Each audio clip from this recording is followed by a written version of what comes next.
Hey friends, welcome to my middle split tutorial. My coworker is practicing here, so I'm being very quiet, but that's okay. We'll make this a voiceover. We'll put you through it. Ooh, let's get started. I like to first start out with my low squat routine.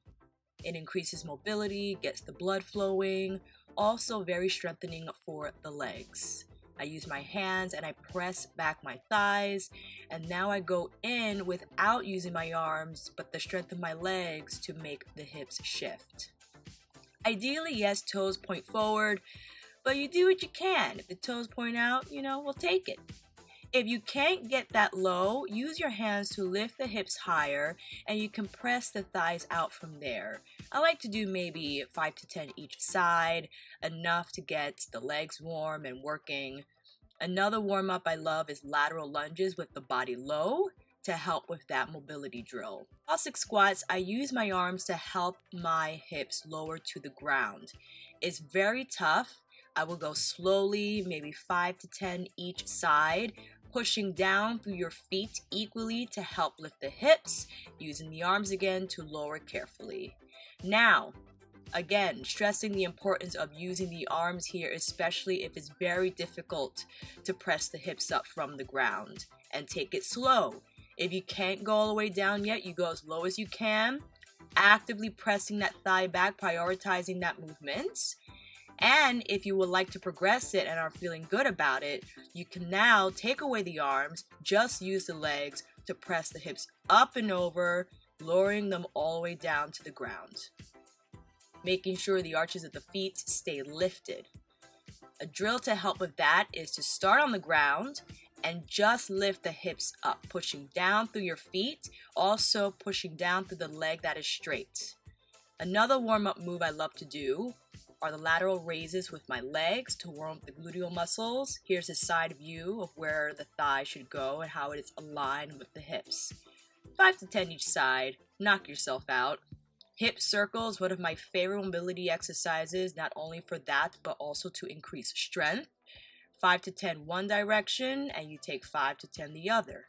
Stabilizing the shoulders, not making them move a whole lot, and a side view is coming up. Seeing if you can isolate that hip circle just to the pelvis, keeping the rest of the body as still as you can. You start with small circles, and when you're feeling good, hips are feeling good, you progress to bigger circles. Again, 5 to 10 each side. After the legs are nice and warm, hips are ready to go, I take it into a figure 4 stretch on the back. Also a variation here is sitting upright. Piriformis muscles, any external rotators are very important components to middle split training. It's important to address those muscles to stretch them out. Here is a straight leg figure 4 modification if it's tough to bend both knees, lengthening over that shape. Butterfly, crucial step in middle split training. Pressing the thighs down, and I know some of you might be here. It's okay. Let's train the pelvis to tilt forward, continue that long line out through the crown of your head, and over the feet you go. And it's not so much how low you can get your body, but how close you can get your belly to the heels of your feet. What happens if your thighs are way up here? Let's fix it. Whatever you have, books, pillows, blankets, prop them under your legs, have them rest comfortably, and then you try to lean forward from there. If you love butterflies and want to make them tougher, you place a block or books under your feet and you try to press the thighs down from that new angle. Let's get into frog. Probably everyone's nemesis is the worst. Have your knees comfortable because everything else is gonna suck. Shifting forward and back, lifting the belly up. Let's not sink here. Belly up and away from your floor. Try to press the hips down with that engagement in the abdominals. Important that you're able to move in this position. Get into those hips, shift forward and back, stay forward, and just breathe. Like a minute or two, if you can take it. Squeeze and release. You could do that around 3 rounds, 10 seconds for each hold. Shifting forward with the toes touching is another variation, more of a diamond shape. I would practice that one as well. Hold it for a minute or two. If you love frog, prop the knees high on blocks. Now the floor is higher. You try to get your hips down. Belly away, abdominals engaged. Into straddle. Can you believe that's where I was when I started at Ali? Oh my god. But now we're looking to shift the pelvis forward and back in this straddle position. This is the first step. If you find it's tough on straight legs, go back to your butterfly shape and practice tilting. If you're having trouble moving your pelvis and it looks more like this, let's try to get the upper body and the head out of it and isolate the movement of the pelvis, shifting forward and back.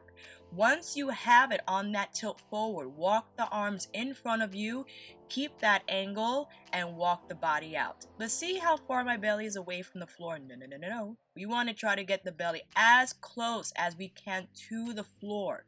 Now, if that's really far, let's get some blocks or whatever you have at home or in the gym, prop the elbows on there. If it's too low, prop them higher, no problem. If we're still back on the pelvis and it's hard to sit on this shape, this is a drill in itself, getting on your pelvis, straightening your legs fully. If the rock is still back, bring the hips forward and stay on your legs and your hips as upright as you can.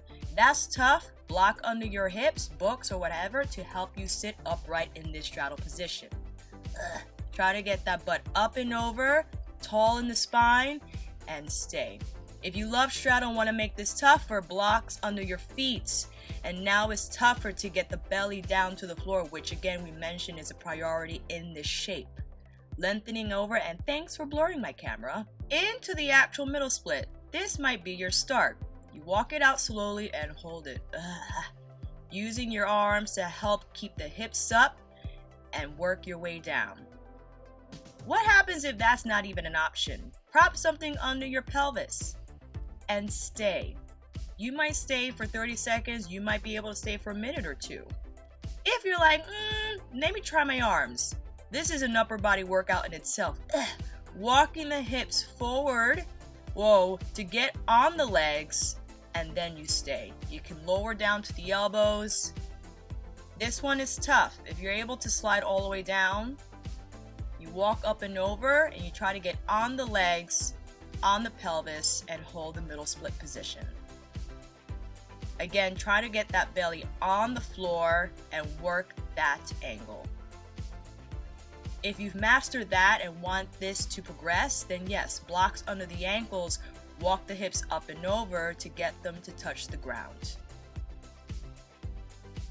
Something you can do every day to help this process, hips on the wall, maybe you put some ankle weights on, listen to your favorite podcast, and stay. Also, you can make this into the exercise. Cross, open, actively engaging the legs the entire time, kicking them out.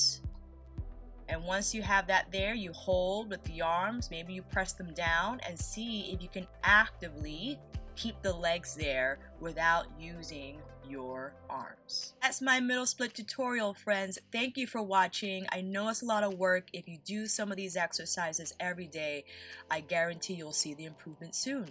Until next time, take care.